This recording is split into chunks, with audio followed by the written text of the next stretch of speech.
안녕하세요. 작은 설렁탕 집을 운영하고 있는 여자입니다. 40년도 채 되지 않은 삶이지만 지난 제 인생은 참으로 외롭고 쓸쓸했어요. 살아있다는 게 너무도 힘겹고 두려워서 제발 내일 아침에 눈을 뜨지 않기를 기도한 적도 있었거든요.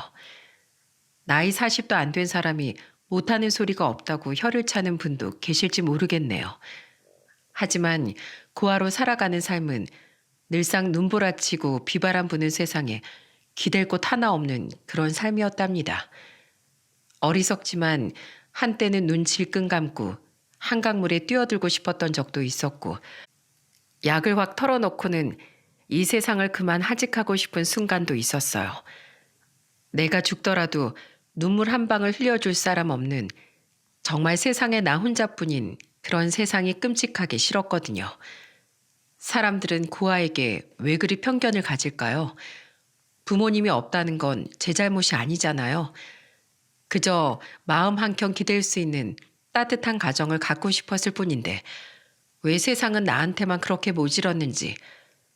허나 이제 와서 돌이켜보면 아팠던 지난 날들이 오늘의 이 행복을 더더욱 소중하게 느끼며 살아갈 수 있도록 해준 시간들이었다는 생각이 듭니다. 그래서 더더욱 마음을 다져먹고 있어요. 이제 막 옹알이를 시작한 우리 딸을 위해서라도 더더욱 열심히 살겠다고 말입니다. 지금부터 제 지난 삶을 여러분께 말씀드릴게요. 저는 경기도 광주에서 태어났어요. 어머니는 저를 낳자마자 폐혈증으로 돌아가셨습니다. 갑자기 아내를 잃은 아버지는 어찌할 바를 몰랐대요. 그래서 아버지는 갓난쟁이인 저를 안고 무작정 충북 제천에 계셨던 할머니께 데리고 갔다네요. 할머니는 저를 품에 받아들자마자 아이고 내 새끼 가엾어서 어쩌나 하며 눈물을 쏟으셨대요. 하지만 제가 태어난 후 할머니가 우신 건 그게 처음이자 마지막이었답니다. 아직 태지도 안 떨어진 널 보니께 매미 얼마나 짠하든지 정신이 번쩍 나더라고. 내가 정신을 차려야 너도 살리고 네 애비도 살리겠다 싶어서.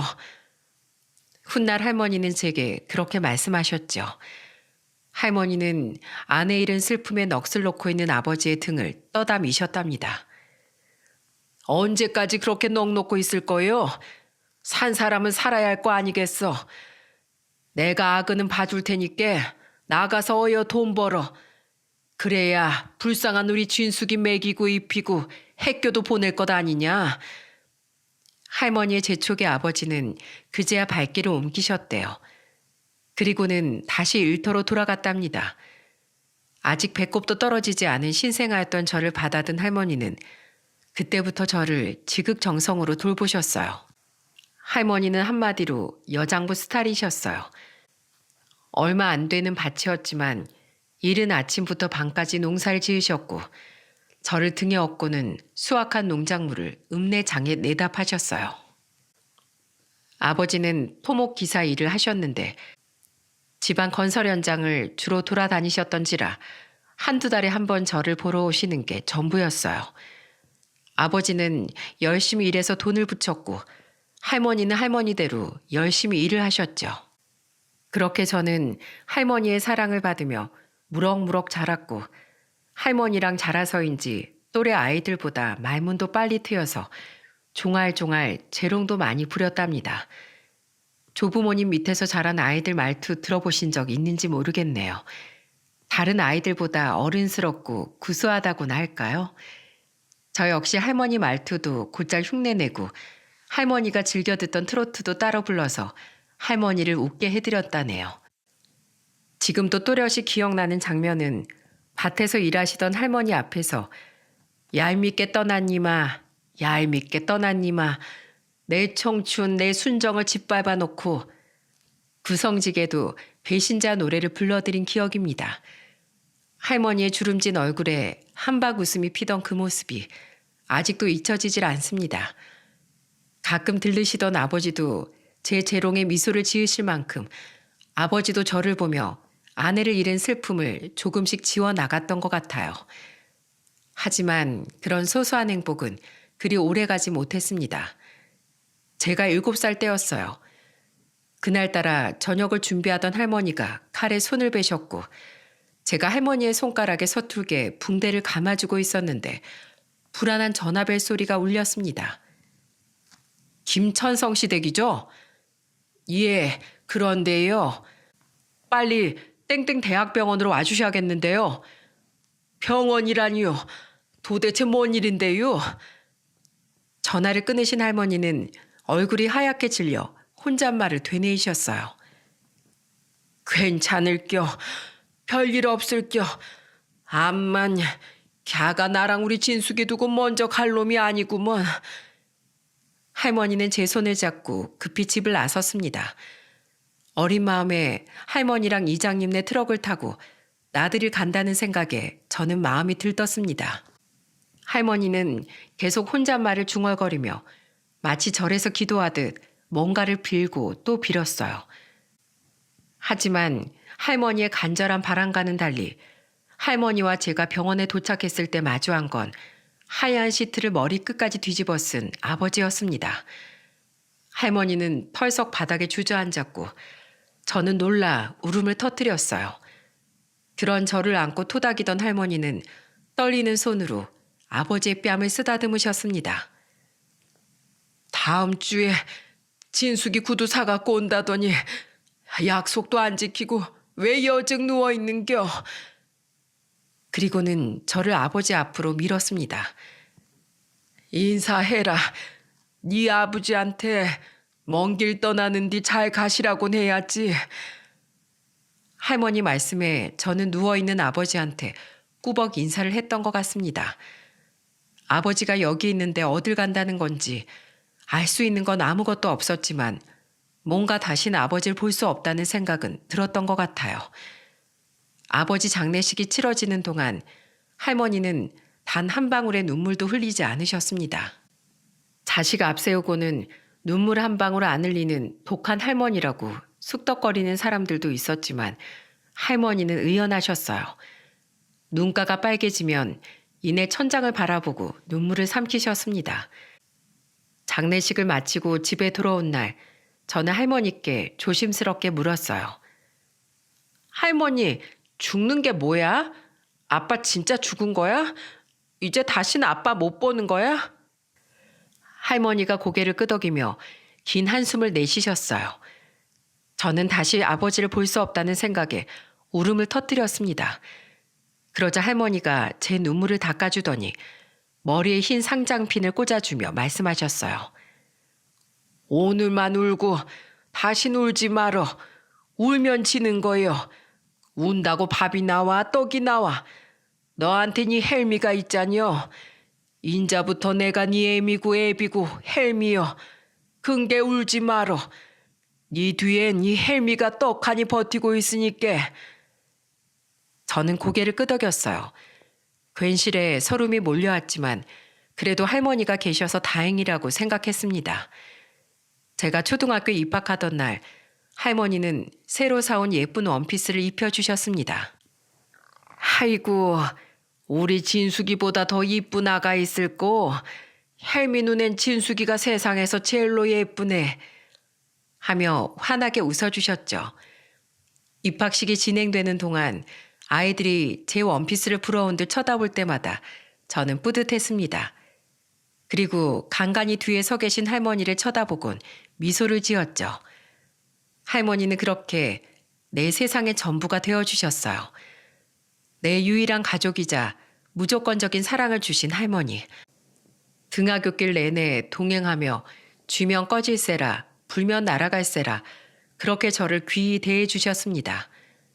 할머니와 길가에 핀 사루비아 꽃을 따먹었던 일, 그리고 소나기라도 쏟아지면 커다란 호박잎을 따서 우산처럼 쓰고 빗속을 달리며 깔깔거리던 기억.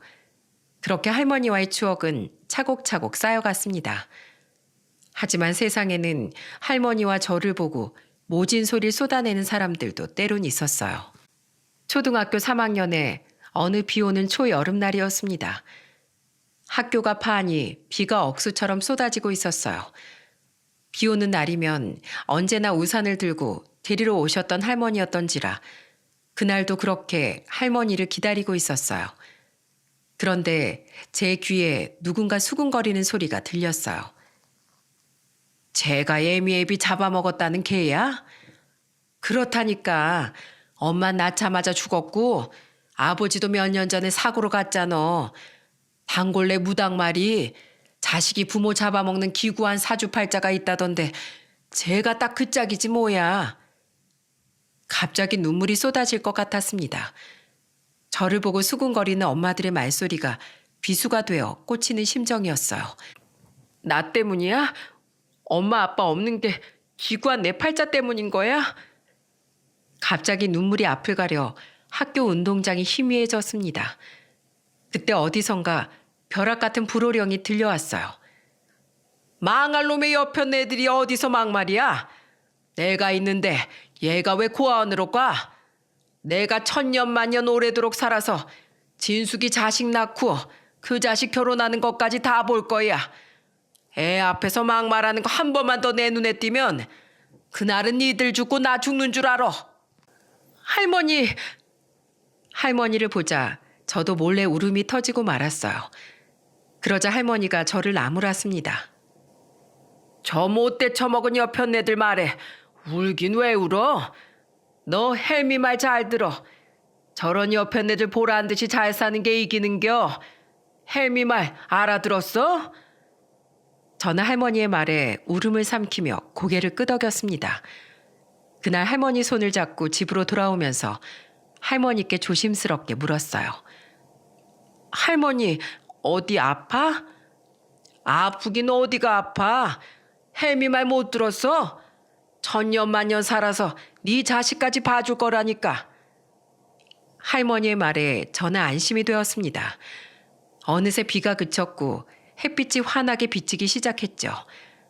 할머니는 비에 젖은 옷을 털어주며 말씀하셨어요. 절대 기죽지 말어. 너는 내 보물이야. 네가 얼마나 반짝반짝 빛나는데. 난 진숙이 너만 보면 밥 안 먹어도 배불러. 하지만 할머니의 약속은 지켜지지 않았습니다. 할머니는 그로부터 2년 후 세상을 떠나시고 말았죠. 저는 12살의 나이에 유일한 가족이었던 할머니마저 잃게 되었습니다. 변변한 일가 친척조차 없었던 저는 이장님의 주선으로 고아원으로 갔고 첫 고아원이 없어지면서 두어 번 더 옮겨져야 했습니다. 고아원 생활은 구태여 말 안 해도 아실 겁니다. 선생님도 친구들도 내켜하지 않는 존재, 제 고아래 하는 수군거림. 하지만 저는 절대 기죽지 않았어요. 공부도 열심히 했고 바르게 행동하려고 애썼습니다. 기죽지 말아야 한다, 깔끔하게 하고 다녀야 사람들이 무시 안 한다는 할머니의 말씀이 귓전에 맴돌아 서러운 순간이 생길 때마다 운동화를 더 박박 닦았어요. 난 반짝반짝 빛나는 존재야. 누구도 날 무시할 순 없어. 그렇게 주문을 외듯 혼잣말을 중얼거리면서요. 20살이 되면서 저는 고아원에서 독립해 사회에 첫 발을 내디뎠습니다. 나라에서 사회 정착 보조금이라고 돈을 약간 주더군요. 합격했던 대학은 포기했어요. 일을 하지 않으면 당장 먹고 살 거라도 없는 마당에 대학은 저에게 사치였습니다. 저는 기숙사 제공을 하는 봉제 공장에 찾아가 취직을 했어요. 시간에 맞춰 납품하기 위해선 야근을 밥 먹듯이 해야 했지만 저는 불평 없이 정말 열심히 일했습니다. 자라면서 제일 듣기 싫은 말이 부모 없이 자란 고아라 본때가 없다 라는 말을 듣기 싫었거든요. 덕분에 저는 또순이라고 소문이 자자했고 싹싹하고 어른들한테 극진해서 주변에 칭찬이 쏟아졌습니다. 사장님은 우리 회사 복덩이라는 말을 입에 달고 다니셨어요. 직장 동료들과도 사이가 좋았습니다. 미싱사 아줌마들과 재단사 아저씨들은 가끔씩 노래 하나 불러보라고 했고 저는 그분들에게 할머니 앞에서 불러드렸던 트로트를 주로 불러드렸어요. 그렇게 한 공장에서 꼬박 5년을 일한 결과 저는 마침내 작은 전셋집을 얻을 수 있게 되었어요. 저는 너무나 기뻤습니다. 할머니 산소를 찾아가 술을 따라드리면서 자랑도 했습니다. 할머니, 나 잘 살고 있는 거 맞지? 제가 꼭 돈 많이 벌어서 떳떳하게 다시 찾아올 테니까 할머니 그동안 잘 지내고 계세요? 저는 할머니 산소를 다녀오면 다짐하고 또 다짐했습니다. 무슨 일이 있더라도 잘 사는 모습 보여드리겠다는 것을요. 그리고 저는 나이가 27이 되던 해 공장 아주머니 소개로 남자를 소개받게 되었죠. 그 사람은 성격이 차분하고 보기만 해도 예의가 바른 사람이었습니다. 그런 바른 모습에 끌려서 이 사람이면 가정을 꾸려도 후회는 없겠다라는 생각이 들더라고요. 그래서 정식으로 인사를 하기 위해 남편의 집을 찾아갔습니다. 진숙이라고 했죠? 잘 왔어요. 듣는 대로 참하고 예쁘네요. 예비 시부와 시모는 절 따뜻하게 맞아주셨습니다. 저녁 식사를 하는 내내 분위기가 너무 좋았어요. 구청 공무원으로 재직하시는 시아버지는 남편처럼 말수가 적고 점잖으셨고 집안의 대소사는 다 시어머님의 뜻에 따른다고 하셨습니다. 솔직히 말하면 공처가로 보일 만큼 말할 때마다 시어머님의 눈치를 보는 아버지의 모습에서 미래의 남편 모습이 그려지기도 했어요. 오히려 아내를 존중하고 귀히 대하는 느낌이 들어서 더 좋았다고나 할까요? 공무원인 아버지와 다정한 어머니, 밝고 명랑한 시누이, 참 보기에도 너무 좋았어요. 그런데 이때 어디선가 쿵쿵 소리가 들려오는 게 아니겠어요? 예비 시댁 식구들 얼굴이 굳어지기 시작했습니다. 잠시 후 백발의 할머니가 시댁 식구들을 향해 소리를 질렀습니다. 몹쓸 것들, 배고파 죽겠다. 날 굶겨 죽일 셈이냐? 당황한 시어머니가 눈짓을 하자 시아버지가 얼른 일어나 할머니를 부축했어요. 예, 어머니. 며느리 되래가 인사 와서요. 시장하셨어요? 제가 식사 챙겨드릴게요. 방으로 들어가시죠. 그 순간 할머니께서는 시댁에 온 저를 뚫어져라 쳐다보기 시작하셨어요. 누구요? 처음 본 아가씨 같은데. 전 얼른 자리에서 일어나 인사를 올렸습니다. 처음 뵙겠습니다. 김진숙이라고 합니다. 그러자 잔뜩 찌푸려져 있던 할머니의 미간이 환하게 퍼졌습니다. 이쁘다. 아주 예뻐. 야물차게도 생겼네. 어디서 저런 보물단지를 데려왔어? 예쁘게 봐주셔서 감사해요, 할머니. 네가 나 밥 좀 차려줘라. 저것들은 때가 돼도 밥을 안 줘. 그 말에 저는 벌떡 일어나 할머니를 부축하며 친근하게 말씀드렸어요. 어머, 그러셨어요? 할머니, 제가 금방 차려드릴게요. 할머니 식사 시중을 들며 조잘조잘 얘기까지 하자 할머니는 편안한 얼굴이 되셨습니다. 그런데 어머님이 중간에서 한마디를 하시더군요. 정마나 뭐하니? 진숙이 고생스럽잖니? 네가 할머니 모시고 들어가. 전 괜찮아요, 어머님. 저는 괜찮다고 손살을 저었지만 어머니의 말씀에 남편이 얼른 일어나 아쉬워하는 할머니를 방으로 모시고 들어갔습니다. 할머니가 방으로 들어가시자 집안엔 침묵이 흘렀습니다. 마치 집안에 치부라도 들킨 것처럼 서로 눈치만 살피는 가운데 시모가 혼잣말처럼 중얼거리더군요. 에휴, 저 노인네가 분위기 다 망치고 있네. 하여튼 눈치코치 없어서 언제까지 모시고 살아야 되는지 모르겠어. 당신 말이 너무 심한 거 아니야? 당신이 이러면 여기 있는 며느리가 당신한테 뭘 배우겠어? 그러니 제발 있으실 때만이라도 잘해드려. 에휴, 누가 자식 아니라고 할까봐 편무지하게 드네. 내가 말을 말아야지. 참 가시방석이더군요. 제가 어떻게 행동을 해야 할지 모르는 순간이었어요. 그리고 이런 생각이 들더군요. 왜 어머님은 할머니께 함부로 하시지? 무슨 일이 있으셨던 걸까? 라고 말입니다.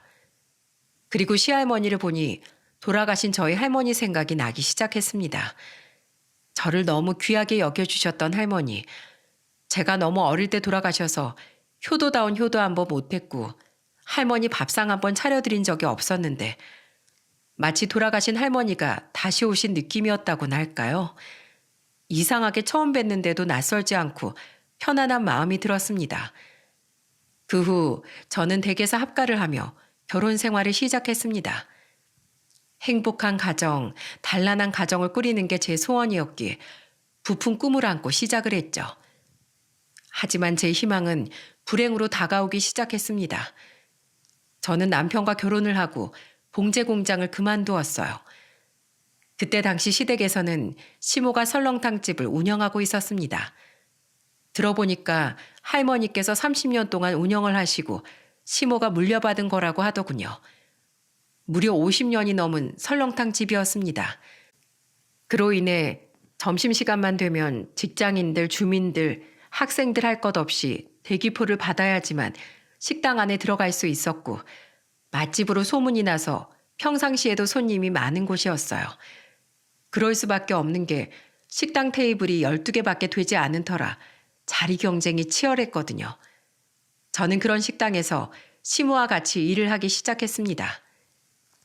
예, 나도 이 식당 어머님한테 물려받은 거야. 그러니 너도 내가 물려줄 테니 열심히 일해. 그래야 내가 며느리 믿고 이 식당을 넘길 것 아니니? 무슨 말인 줄 알았지? 그렇게 저는 내 식당처럼 일을 하게 되었고 시간이 조금 흐른 후부터는 어머님이 아예 제게 식당을 맡기기 시작했습니다. 어머니는 결산 때만 들러 수익을 챙기는 게 전부였고 제 하루는 새벽부터 밤까지 눈코 뜰 새 없이 바빠지고 말았죠. 말이 신혼이지 집에서는 시부모님 모시고 사느라 조심조심 해야 했고 집안일 하랴 이것저것 챙겨야 되는 게 많아 힘든 시간을 보내야만 했어요. 그나마 제게 위안이 된 건 바로 시할머니의 존재였습니다. 한 번은 이런 일이 있기도 했어요. 집안일을 하고 있는데 갑자기 코피가 뚝뚝뚝 떨어지는 게 아니겠어요? 그래서 화장지가 어디 있나 하고 찾고 있는데 자 여기 있다. 에휴 우리 귀여운 강아지가 얼마나 고생이 많으면 코피가 나누. 자 어서 닦어. 그리고 일 그만하고 쉬어. 뭐 대단한 집안이라고 일을 이렇게 열심히 하니? 아니에요 할머니. 제가 좋아서 하는 건데요 뭘. 귀신은 속여도 내 눈은 못 속인다. 딱 얼굴에 저 힘들어요. 좀 쉬고 싶어요. 써있구만. 내가 애미한테 말해 놓을 테니 오늘은 식당에 나가지 말고 쉬어라.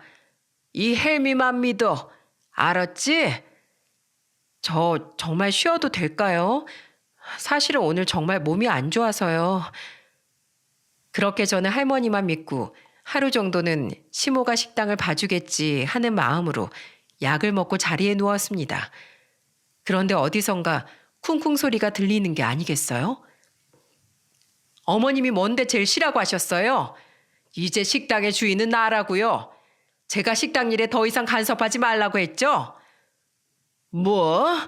이거사, 그 식당 내가 너한테 물려준 거지 않니? 아무리 며느리여도 사람이 코피가 터질 때까지 쉬지도 못하게 하고 일을 부려먹을 수가 있냐? 어머님이 저한테 그렇게 가르쳤잖아요. 한시도 제대로 못 쉬겠죠? 이제 병들고 늙으니 생각 안 나시나 봐요? 저요, 제 젊은 나이에 어머니한테 충성을 다했어요. 그러니 제 일에 끼어들지 마세요. 뭐? 충성? 네가 뭘 충성했다고? 나 몰래 금고에서 돈 빼가서 동네 아줌마들이랑 화투 치러 다니고 지 마음에 안 든다고 직원들 자르고 내가 일일이 하나씩 읊어줘? 내가 몸이 쇠약해지고 병원에 장기간 입원하느라 어쩔 수 없이 너한테 넘겼지만은 사람을 그런 식으로 막 쓰면은 못 써. 정신 차려. 네가 지금 우리 손주 며느리한테 식당 맡기고 그놈의 도박 화투 치러 다니는 줄 모를 줄 알아? 네, 저도 취미생활로 즐기고 있어요. 고작 전 100원짜리 치는 게 그것도 도박이에요? 어머님이 이러니까 말년에 며느리한테 무시당하고 사는 거예요. 밥이라도 먹고 싶으면 더 이상 나한테 이래라 저래라 명령하지 마세요. 노인네가 싸납기만 해가지고 참. 뭐? 너 지금 늙은이 협박하는 거냐? 내 나이가 벌써 80이 훨씬 넘었다. 그래서 무시하는 거야? 이제 힘도 없어서. 아이고, 며느리가 사람 잡네. 저는 시모와 할머니의 대화를 듣고 더 이상 누워있을 수 없었습니다. 그리고 한 가지 사실을 알았죠. 시모와 할머니의 관계는 극에 다다르고 있다는 사실을요. 전 얼른 채비를 하고 거실로 나갔습니다. 어머님, 죄송해요. 할머니는 아무 잘못 없으세요. 저 생각해 주셔서 그런 거예요. 그러니 할머니한테 너무 그러지 마셨으면 좋겠어요. 뭐?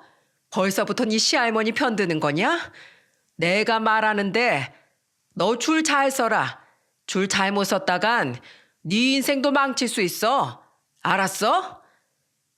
시모는 그렇게 말하고는 집을 나가버렸습니다. 그 일이 있은 후부터 시모는 제게 막 행동하기 시작했어요. 예, 오늘 아줌마들이랑 김치 200포기 좀 담아라. 예, 지방골이 이게 뭐니? 오늘 혼자서 대청소 전부 해. 어머, 내가 아끼는 나무가 죽었잖아. 너 물 안 줬지? 너도 나무처럼 죽고 싶어? 등등 아주 사람 피를 말리기 시작하더군요. 그 이유는 한 가지였습니다. 제가 유난히 할머니랑 친하게 지낸다는 이유에서였죠. 중간중간에 남편과 시부가 제 편을 들어주긴 했지만 시댁의 대장은 목소리가 큰 시모였습니다. 시부도 출근을 하고 남편도 출근을 하면 집에서 왕노릇을 하는 건 바로 시모였던 거죠. 진수가 힘들지? 쉬고 싶지? 그러니까 내 말을 들었어야지. 내가 말했잖아. 저 노인네랑 가까이 하면 너만 더 힘들어질 거라고. 지금이라도 그냥 무시하고 쌩까면 널 이뻐해 주마. 뭐라고요? 해도 해도 너무하시네요. 도대체 어머니는 할머니한테 왜 이러세요? 두 분에게 무슨 속사정이 있는지 모르겠지만 할머니 항상 제게 손을 먼저 내밀어 주시고 유일하게 절 위로해 주시는 사람이에요. 다른 건 다 참겠는데 그런 말을 하지 말아주세요. 왜 가족들끼리 갈라치기를 하시려고 그러시는 거예요? 어머, 얘 눈 부릅뜨고 대드는 것 좀 봐. 안 되겠다. 너 지금 당장 식당 가서 김치 100포기 혼자 담아. 명령이야. 뭐 명령이요? 보자 하니까 제가 며느리가 아니라 호구로 보이나 봐요. 죄송한데 전 못하겠는데요. 뭐? 지금 나한테 개기는 거니? 개기다뇨. 참 말 바르게 못하시네요. 어머님이 이러시는데 제가 뭘 어머니한테 배우겠어요? 오늘부로 더 이상 어머니의 불합리한적인 것들은 모두 못 들어드리니 그런 줄 아세요. 뭐? 부모도 없는 고아 데려다가 먹여주고 재워주고 며느리 대접해줬더니 은혜를 배신으로 갚네. 하여튼 천한 것들은 집안에 드리는 게 아닌데 나 참 내 실수다 내 실수. 시모는 그러면서 갑자기 제 머리채를 잡기 시작했습니다. 너무 눈물이 나더라고요. 갑작스런 상황에 저는 당할 수밖에 없었습니다. 이거 놓으시라고요. 하지만 시모는 5분 동안이나 제 머리채를 놓을 생각을 안 하더군요. 출신도 천한 게 감히 내 말을 거역해? 오냐, 오늘 시애미가 얼마나 무서운지 한번 본때를 보여주마. 그렇게 한참을 제게 몹쓸 짓을 하다가 한마디를 하고 집을 나가더군요. 이만하면 정신 차렸지? 그러니까 나한테 개기지 마. 훅 갈 수 있어. 어서 채비해라. 식당 문 열어야지. 오늘 매출 좀 신경 써라. 알았니? 거실 바닥에 누워있는 며느리에게 이게 할 소리인가요? 그 순간만큼은 사람이 아닌 악마였습니다. 그리고 내가 왜 이렇게 살아야 하나 피눈물이 나기 시작했어요. 그리고 결심했습니다. 아무리 내가 부모 없는 고아 출신이라 할지라도 더 이상은 당하고 살지 않겠다는 것을요. 그래서 저는 첫 번째로 그날 식당을 나가지 않았습니다. 무식하게 폭행까지 당했는데 나갈 이유가 없었어요. 그랬더니 난리가 났습니다. 시모한테 식당 단골 손님들이 왜 식당 문을 안 여냐고 전화를 했나 보더라고요. 그리고 일하는 아주머니들도 마찬가지였고요. 역시나 시모는 역정을 내며 제게 전화가 오기 시작했습니다. 야, 너 지금 미쳤어? 식당 문 안 열면 어떡해? 네가 책임질 거야? 하루 매상 책임질 거냐고? 어머님 같으면 두들겨 맞았는데 식당 문을 열고 싶겠어요? 그리고 제가 왜 책임져요? 어차피 식당, 어머님 명의로 된 식당이잖아요. 근데 제가 왜 책임져야 되는 거죠? 저 건들지 마세요. 아무리 고아라도 저도 사람이고 생각이라는 게 있는 사람이라고요. 지금 식당이 아닌 경찰서로 가서 폭행죄로 고소하러 갈까 생각 중이니까 더 이상 제 속 긁지 마세요. 뭐? 시모는 제 반격에 벙어리 마냥 아무 말도 못하더군요. 결국 시모가 그날은 식당 문을 열고 장사를 했습니다. 덕분에 그날은 할머니와 둘이서 오붓한 시간을 갖게 되었어요. 평소에도 할머니랑 있는 시간은 참 좋았습니다. 꼭 제 할머니처럼 저를 예뻐해 주시고 귀히 여겨주시고 가끔 맛난 거 사 먹으라고 쌈짓돈도 꺼내 찔러 주셨거든요. 특히 제가 만든 음식을 너무 좋아하셔서 꼭 제가 만든 음식으로만 식사를 하실 정도였으니까요. 몹쓸년, 어디 예쁜 우리 아가를 잡아? 천하의 못된 년. 할머니는 제 손을 잡아주시며 저를 위로해 주셨습니다. 아가 미안하다. 네 시애미하고 싸우는 거 방에서 들었는데 무서워서 나와보지도 못했어. 네 시애미 한 번 눈 돌아가면 아무도 말릴 수 없다. 미안하다 미안해. 아니에요 할머니. 제가 감당해야 되는 부분이니 걱정 안 하셔도 돼요. 근데 할머니 뭐 하나만 여쭤봐도 돼요? 응, 말해보렴. 다름 아니고요. 왜 어머님이랑 사이가 멀어지신 거예요? 이유가 있을 것 같아서요. 나도 제가 저런 애인 줄 몰랐어. 내가 이제야 말하지만은 아주 나한테 복수심으로 가득 찼더구나. 네? 근데 왜요? 네 시애미한테 오빠가 한 명 있었어. 도박쟁이였지. 그 오빠란 인간이 네 시애미한텐 유일한 핏줄이었거든. 사실 네 시애미도 고아나 마찬가지야. 부모한테 버림받고 할머니 할아버지 손에서 자랐거든. 그래서 둘 남매가 엿가락처럼 끈끈한 사이였지. 하지만 그 오빠라는 사람이 도박에 손을 대면서부터 불행해지기 시작했어. 며느린 허구한 날 자기 오빠 도박비 갚아줘야 한다며 내게 손을 내더구나.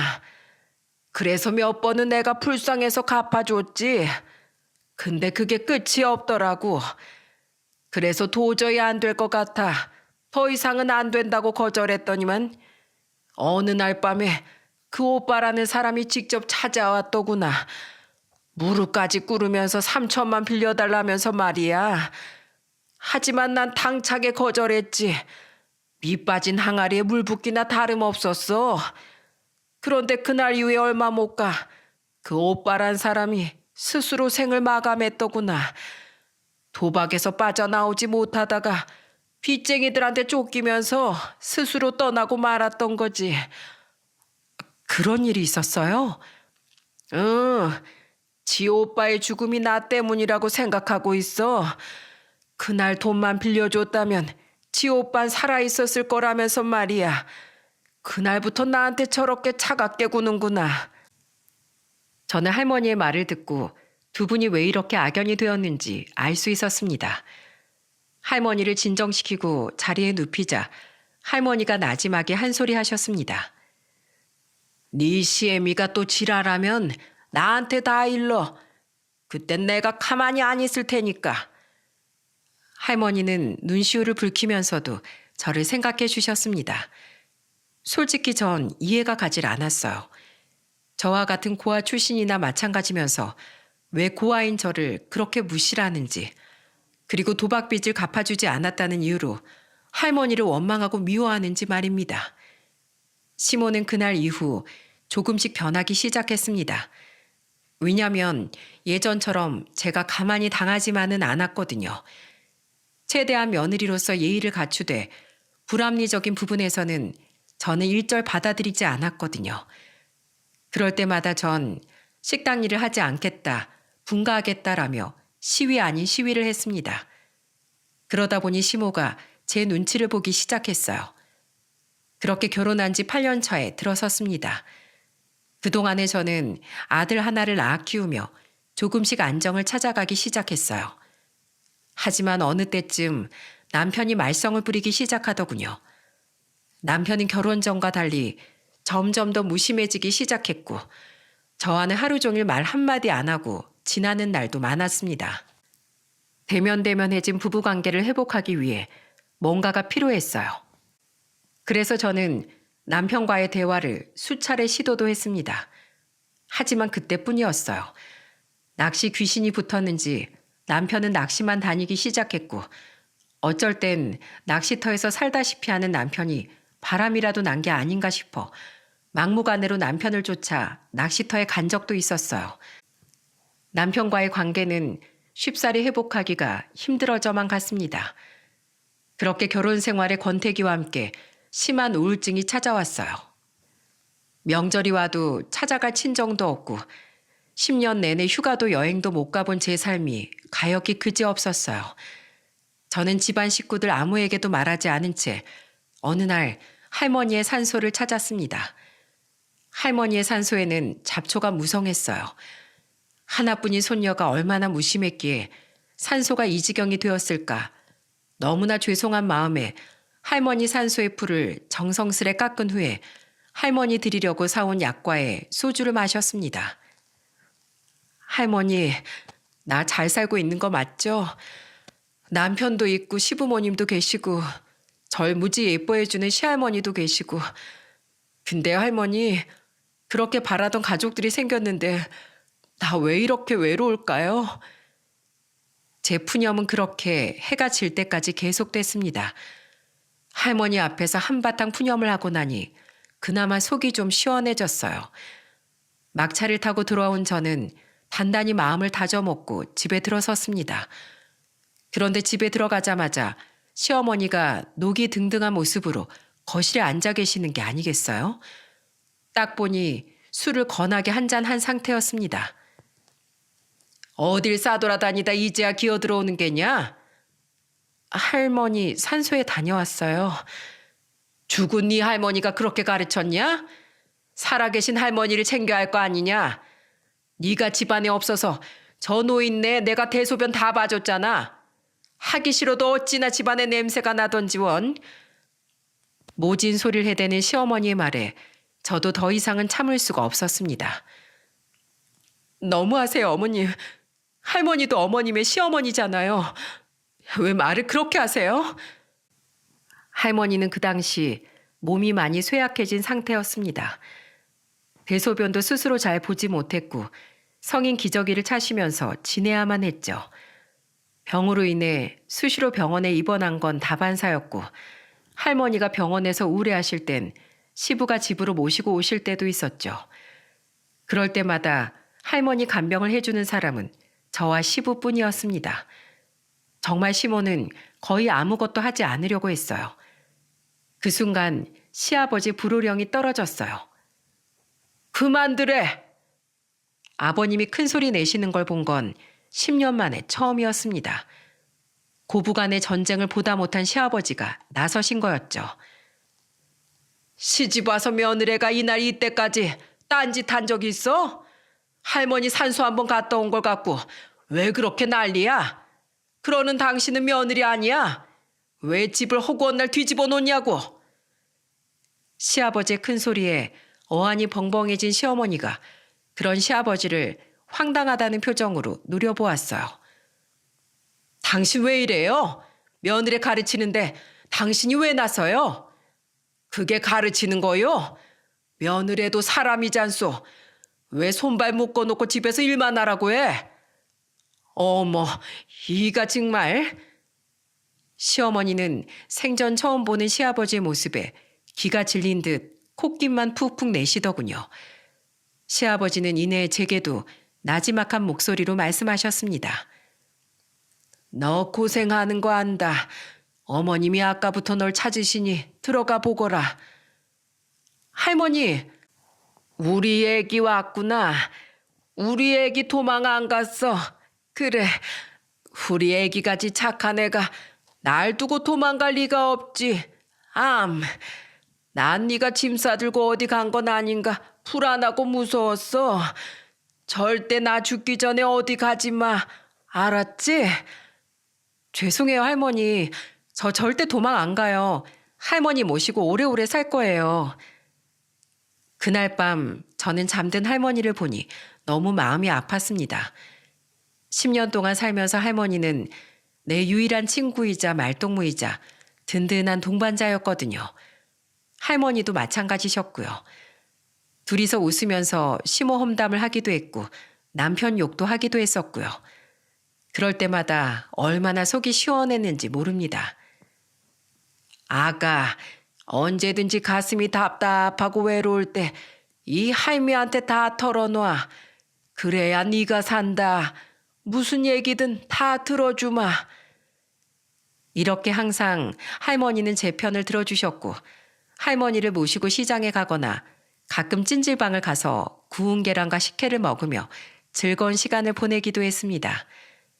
하지만 1년 전부터 병색이 급격히 안 좋아지신 할머니는 병원이든 집이든 제가 잠시라도 곁을 떠나 있으면 불안해하기 시작했습니다. 꼭 5살짜리 아이 같기도 했어요. 우리 아가 어딨니? 우리 아가 나 버리고 어디 간 거 아니지? 빨리 와줘. 할머니는 한시도 제가 옆에 없으면 불안해하셨습니다. 그래서 저는 결심했어요. 주무시는 할머니를 보고 마지막까지 꼭 지켜드리겠다고 말이죠. 하지만 그런 제 바람은 오래가지 못했습니다. 그건 바로 남편의 외도였어요. 세상에나 결혼 11년 차에 그렇게 낚시를 다니더니 고기가 아니라 여자를 낚아오더군요. 남편이 어느 날부턴가 낚시 핑계로 외박을 하기 시작했고 휴대폰도 자꾸 감추려고 하고 전화도 나가서 받고 들어오곤 하더라고요. 그래서 딱 느낌이 왔습니다. 아, 이 남자 여자 생겼구나. 그 왜 있잖아요. 여자의 촉이라는 거. 그래서 그날 이후 남편 뒷조사를 했더니 제 촉이 딱 맞더군요. 낚시 동호회에서 만난 여자랑 눈이 맞아서 5개월 동안 만나고 있는 중이었습니다. 당신, 자식도 있는 남자가 어떻게 바람을 필 수가 있어? 당신이 그러고도 사람이야? 나 재수없게 됐네. 그래서 어쩔 건데? 내가 바람 피고 싶어서 폈겠어? 당신 이제 싫은데 어떡하란 말이야? 어차피 간통죄도 폐지됐겠다. 어떻게 할 건데? 헤어져. 이혼하자고. 나도 더 이상 당신이란 여자하고는 못 살겠으니까 갈라서자니까? 뭐? 진짜 넌 인간이 아니라 짐승보다 못한 놈이야.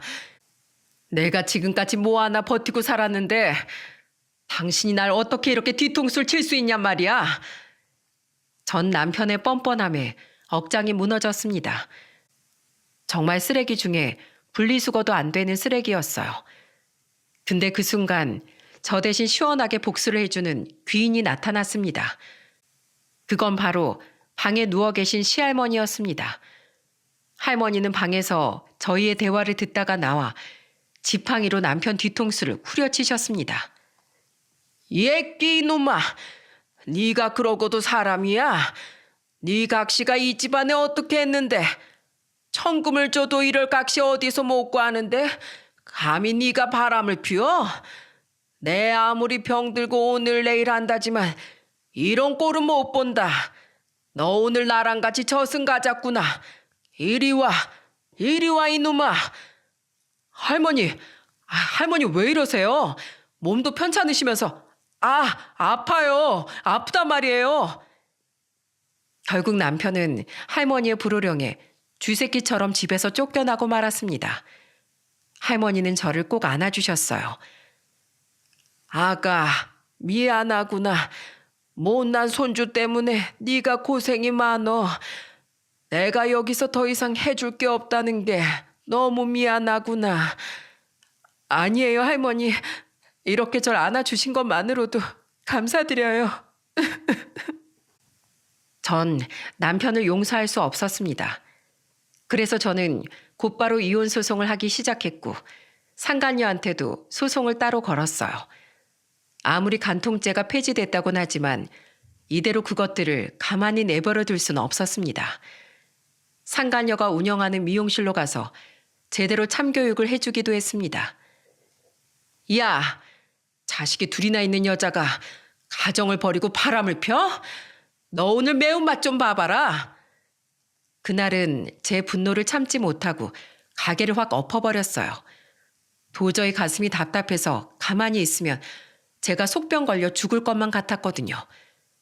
결국 그 상간녀도 모든 사실이 알려져 지 남편한테도 이혼을 당했고 동네에서 입소문이 나서 미용실을 스스로 접어야만 했습니다. 바람핀 대가가 아주 혹독한 순간이었죠. 저 또한 남편과 이혼 소송 끝에 양육권과 재산 분할 등 유리한 쪽으로 받을 수 있었습니다. 시부는 제게 눈물을 흘리며 미안하다고 그동안 고생 많았다고 위로해 주셨어요. 근데 이 시모라는 여자가 뭐라고 하는 줄 아시나요? 예, 양심이 있으면 우리 손주 놓고 가라. 너 혼자 어떻게 키운다는 거니? 그리고 남자가 바람 좀 핀 거 가지고 아주 난리를 쳐요. 그러니까 네가 안 되는 거야. 네가 어디서 우리 아들 없이 살 수 있겠니? 한심하다 한심해. 전 그런 시모를 보며 깔깔대며 한마디 했습니다. 아줌마, 당신이나 걱정하세요. 지금도 동네 아줌마들이랑 하투치고 다닌다면서요? 평소에 정말 아줌마한테 배울 점도 없고 한심해서 너무 창피하고 쪽팔렸거든요. 이젠 그런 사람을 어머님이라고 안 불러도 되니 얼마나 시원한데요. 그렇게 귀한 손주라도 한 번쯤 보고 싶으면 저한테 꿇고 사세요. 아시겠어요? 야, 너 뭐라 했어? 너? 시모는 제 말에 뒷목을 잡기 시작했습니다. 저는 그런 시모를 무시하고 할머니한테 갔어요. 할머니, 죄송해요. 끝까지 할머니를 지켜드리고 싶었는데. 아니다. 그만큼 참았으면 됐어. 그리고 이거 받아라. 할머니, 이게 뭐예요? 내가 줄 수 있는 게 이것밖에 없구나. 이번엔 이 시애비한테 말해서 내 통장에 있는 돈 좀 빼오라고 했다. 내가 너한테 마지막으로 줄 수 있는 게 이것밖에 없구나. 지금껏 이 할미를 간병해준 간병비라고 생각해줘. 할머니, 이러지 마세요. 간병비 받자고 할머니 옆에 있어드린 게 아니에요.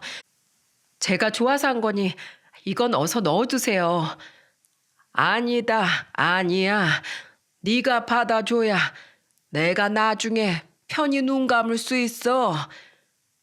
할머니는 그러시면서 제 손에 그 두툼한 손가방을 쥐어주셨습니다. 무려 3,500만 원이었어요. 할머니, 감사합니다. 꼭 열심히 살겠습니다. 할머니의 사랑 잊지 않을게요. 그래. 어여 가보아. 전 손수건으로 눈시울을 붉히시는 할머니를 뒤로 한 채 그 집에서 나와야만 했습니다. 그리고 시아버님한테도 감사했습니다. 비록 할머니 돈이었지만 그 돈을 이혼한 며느리한테 주긴 쉽지 않았을 텐데 선뜻 내어주신 아버님한테도 너무 감사하다는 생각이 들었어요. 그로부터 2달 후 할머니는 임종을 맞으셨어요. 전 장례식장에 찾아갔습니다. 유일하게 저를 반겨주신 건 시부뿐이었어요. 할머니의 영정사진을 보고 얼마나 울었는지 모릅니다. 그리고 거기서 마지막 인사를 전했습니다. 할머니, 평생 기억하겠습니다. 부디 하늘에선 아프지 마시고 행복하게 사세요. 할머니가 절 생각해 주신 그 마음 평생 간직하면서 살겠습니다. 그게 할머니와의 마지막이었어요. 벌써 할머니가 떠나신 지도 2년이 흘러가네요. 현재 저는 자그마한 설렁탕집을 차려서 아들과 함께 잘 살고 있습니다. 할머니의 비법으로 끓여낸 설렁탕은 사람들한테 입소문이 나서 먹고 사는 데는 지장이 없네요. 그 뒤로 바람핀 남편은 어떻게 된 줄 아시나요? 그 상간이하고 살림을 차렸다가 1년 만에 갈라섰다고 하더군요. 이게 말이 됩니까? 2년 만에 이혼을 2번을 했다는 게 말이죠. 전 시모라는 사람한테 전화가 와서 하소연을 하더군요. 제발 재결합할 생각 없냐면서 말이죠. 우리 아들은 너가 있어야 된다. 너의 소중함을 이제서야 알았다. 우리 손주가 너무 보고 싶다. 네가 와준다면 내가 앞으로 절대로 시집살이 안 시키마. 각서까지 아예 써주마. 라면서요. 그래서 전 당차게 한마디 했습니다. 아줌마, 이미 버스 떠났는데 어떡하죠? 그렇게 있을 때 잘하지 그랬어요. 전 똥자피하고 새 인생 잘 살고 있으니까 연락하지 마세요. 이만 끊습니다. 전 시모는 아주 기겁을 하더군요. 그렇게 전 시댁과의 지긋지긋한 인연은 끝이 났습니다.